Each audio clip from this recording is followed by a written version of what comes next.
Gets a Name by Diana Ross. Once upon a time there was a little red engine. It lived in a shed with a big black engine and a big green engine at the junction of Tattlecombe, where the great main line to the north and the great main line to the south met the little branch line on which the little red engine was running. The big black engine was called Pride of the North, written in letters of gold on its side, and the big green engine was called Beauty of the South, but the little red engine had no name at all, only a number written in black, 394, for it only worked on a branch line, and the others were mainline engines. How sad was the little red engine! Every night when it got home from its run, it heard the other engines boasting of what they had seen. "Ah," they would say, "you don't know what you are missing. All you ever see are empty fields and cows and a village here and there, and your only excitements are your 10 level crossings, and everyone knows that they are out of date. You should just see what we see every day of our lives. Towns, towns. Can you even imagine a town? Some are big and some are small, but 100 of your villages would hardly fill one street. And some have castles, and some fine churches, and some are full of factories and dockyards and warehouses. And as for the stations, why, the least have a dozen platforms." And the little red engine could only sigh with envy, because how could it tell when the others were exaggerating? And as for the tunnels, they would say, "Whoo, there is a thrill. You take a deep breath, whee-oo, whirra-burra, whirra-burra, whirra-burra, whee-oo, and there you are out on the other side. And as for the bridges, clack-a-tack, clack-a-tack, clack-a-tack, till you're over. Give us the main line," they said, and sighed contentedly before they went to sleep. And the little red engine would stay awake and think to himself, "How lucky they are! I wish I could see the things that they have seen. I wish I could go through a tunnel. I wish I could run on a bridge. I like my branch line very much, and I shouldn't like to leave it. But if only once I could be a mainline engine, only once, and then I should be content." And it would let off steam in such a sigh, hoo-wee, and would go to sleep, and would dream of the great main line. Now one day in the winter there was an awful storm. The wind blew, the snow fell, and a tree was blown down and fell across the great main line to the south. And the big green engine, Beauty of the South, went rushing right into it. Da-da-da, da-da-da, da-da-da, boom! And jumped the line, and over it fell, and the wheels went whirr, and the steam went whoosh, and though nobody was hurt, there the engine lay by the side of the track. "It will take 3 days to move her," said the driver, scratching his head, and sat down on the lines to wait for help to come. At the same time, the big black engine, Pride of the North, went puffing through the storm. Chuffa, chuffa, chuffa, chuff! Chuffa, chuffa, chuffa, chuff! And the snow fell fast, and it could not see, and it did not know that a snowdrift had blocked the great main line to the north, and into the snowdrift it ran, whoosh! And there it was stuck fast, and the snow fell and covered it up. And the men who came to dig it out shook their heads and blew on their fingers. "We'll never get her out under 3 days at least." And they sat down and drank cocoa to keep themselves warm. But what a misfortune! For the king himself was staying near Tattlecombe Junction, and he had to get home by the very next day. Matters of state, very important.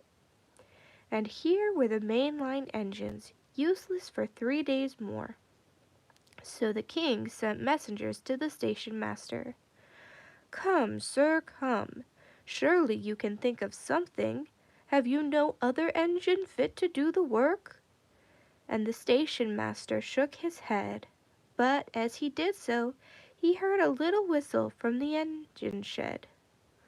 "Wait a minute," he said, and ran to look inside. There he saw the little red engine, its face shining. "Chuff-a chuff chuff, chuff-a chuff chuff. Let me go, I can do it, let me go, I really can." "Well, the Great Main Line is a difficult business. Are you sure you can manage? You've never had main line experience." And the station master stood in doubt. "Chuff-a chuff chuff, I'm sure I can." And the little red engine looked so eager. "We can but try," said the station master, and he ran and told the king's messengers he thought he could manage something. So they fixed a special coach to the little red engine, newly painted with the king's arms upon it, and the king would ride in this.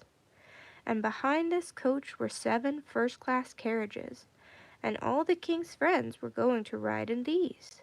And behind that again were 10 big luggage vans, and all the king's luggage would hardly go in these. And that was a bigger load than the little red engine had ever pulled before. "Are you sure you can do it?" asked the station master anxiously. "Chuff-a chuff chuff," cried the little red engine, and its driver leant out of the cab. "Don't you worry, the little red engine can do it." Then the king came along. When he saw the little red engine, "Is this the best you can do?" he asked. "I'm afraid it is, your majesty." "Well, let's hope there will be no accidents." And in he got, with all his friends, and the whistle blew, and away they went. "I'm a main line train, and I'm carrying the king. Woo-wee-yoo!" And out it ran on the great main line. The storm of the day before was over now, and the sun shone, and the sky was blue, and the little red engine went puffing along the line. "I'm a main line train, and I'm carrying the king.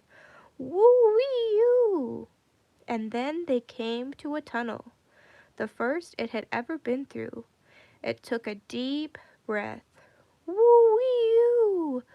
Burra-wurra, burra-wurra, burra-wurra, woo-wee-yoo!" And there they were, out on the other side. "I've been through a tunnel. I'm a main line train, and I'm carrying the king.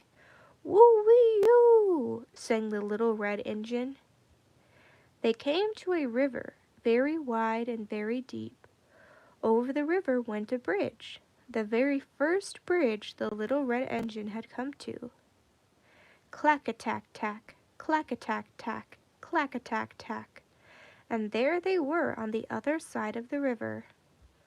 "I've been through a tunnel and over a bridge. I'm a main line train, and I'm carrying the king. Woo-wee-yoo!" sang the little red engine. It came to a town, the first it had seen. In the middle was a castle, and soldiers were drilling. Their band was playing, and the gun went off, boom, boom. "I've been through a tunnel and over a bridge. I've been through a town with a castle in the middle. I'm a main line train, and I'm carrying the king. Woo-wee-yoo!" They came to a town with a church in the middle. The bells were ringing. "Oh, all good people come to church. Oh, all good people come to church." "I've been through a tunnel and over a bridge. I've been through a town with a castle in the middle. I've been through a town with a church in the middle. I'm a main line train, and I'm carrying the king. Woo-wee-yoo!" They came to a town with factories in the middle, and canals with barges and cranes, and wharves and lorries. "Hee-yoo!" screamed the factory whistle. Clang, clang, clang, clang, went the noise of the machines. Hoot, hoot, went the tugs on the canal. I've been through a tunnel and over a bridge. I've been through a town with a castle in the middle. I've been through a town with a church in the middle. I've been through a town with factories in the middle. I'm a mainline train and I'm carrying the king. Woo-wee-oo! And soon they came near London town. On every side were railway lines, and electric trains which hadn't even an engine were running past and looking at the little red engine curiously. What a funny little engine to be out on the main line, and pulling the king too, and it hasn't even a name. And the suburban electric trains sniffed as they went past, but they really had no right to, for they had no names either. And all along the line were the backs of houses, houses and houses and houses and houses. The little red engine hadn't thought there could be so many in the world. Then in they came to an enormous station. A dozen platforms, there were over 20, and all the people and porters and trucks and taxis. Make way, please, make way, mind your backs, ting ting, and boys who shouted, paper, paper, chocolates, papers, cigarettes. And as they drew into the platform, woo-wee-oo! I've been through a tunnel and over a bridge. I've been through a town with a castle in the middle. I've been through a town with a church in the middle. I've been through a town with factories in the middle. I'm a mainline train and I'm carrying the king. And here I am in London town. Chuff! And the little red engine pulled up at the platform. When the king got out of his coach, all the people came crowding around him. Just a moment, please, and he waved them aside. Then he walked up the platform to the little red engine. I never thought you would do it, he said. A very fine performance. You are not a moment late. Then, turning to the station master of the big London terminus, this little red engine is now a main line engine. You must give it a name and paint it on its sides in gold. Call it Royal Red and add by special appointment. And they did as he said. So when the little red engine went home, how happy and proud it was, for on its side in letters of gold was written, Royal Red by special appointment to His Majesty the King. And when the two other big engines came back, what was their surprise? For when they began to boast again, the little red engine said, I've been through a tunnel and over a bridge. I've been through a town with a castle in the middle. I've been through a town with a church in the middle. I've been through a town with factories in the middle. I've even been to London town. I'm a main line engine, and I've carried the king. My name is Royal Red by special appointment, and now I am quite happy on my own branch line. Hoo-wee-you! And the Royal Red went happily to sleep.